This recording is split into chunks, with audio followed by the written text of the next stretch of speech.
Hey guys, I'm going to go over the new West Coast Saw foam filter kit for the 500i and 661. When you purchase your filter kit, it's going to come in a clamshell like so. It comes with 2 foam filters, a cage, and a bushing that's going to be underneath this guy.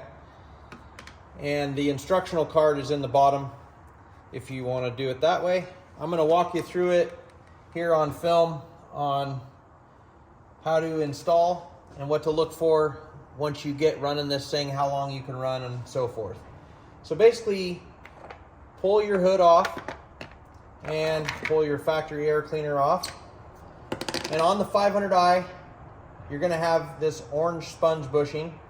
I want you to just remove that bushing completely off the stud. If you have a 661, it has a black intake and there is kind of like a circular baffle on the back. I want you to grab that and pop it completely off of the intake and leave it off of the 661. So remove your sponge bushing off of both the 500 and the 661. Take it completely off the stud, and you're going to be using our polyurethane bushing. When you install our polyurethane bushing, it has 2 sides to it. There's going to be a nice flat side here and an indented side here.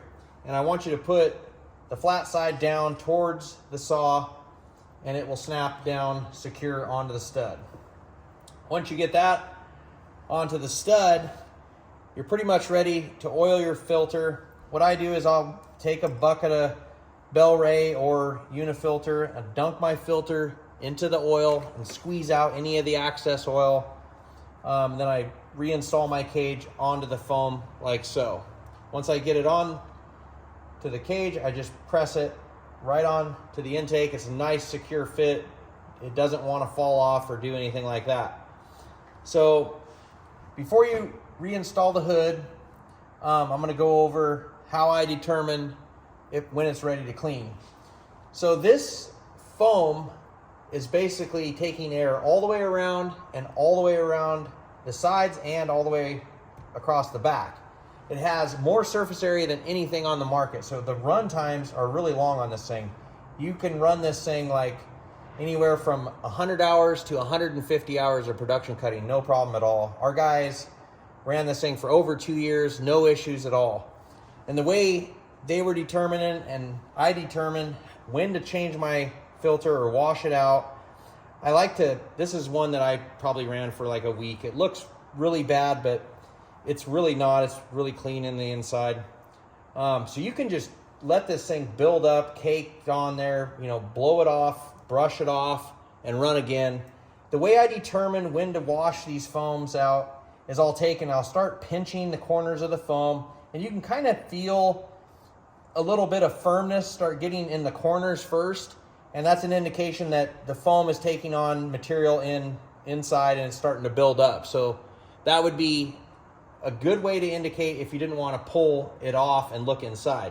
The other thing is you can just pull it off after you look inside. You can start seeing brown start creeping through the foam. At that point, you're ready to wash it. But the pinching of the foam is a really good indication that it's time to wash it. I like to use Super Clean, or you could use Simple Green, Purple Power. We sell a Unifilter cleaner that works really good. You can use gas. I don't prefer gas because I feel like when you dunk it into the gas, all the particles are floating around in the gas and getting back into the foam. So I like to wash with a hose, get all the heavy stuff off, and then basically hit it with the degreaser, wash it out, squeeze all the water out, and let it dry, and then re-oil and put back on. So the run times are really long on this thing, so don't be afraid to let it build all the way up. It's going to take a lot of hours to get this thing to stop. So we did a ton of testing on it. But once you're all oiled up and you're ready to go, just put your factory hood back on. And it has a nice secure fit here on the stud because that bushing is a little bit thicker than the sponge bushing originally. So it gives you a nice firm feel when you quarter turn lock. That hood's really on there and it doesn't vibrate or anything like that after time. So hope that helps you guys out. Thank you for purchasing our air filter, and let us know how it does. Thanks.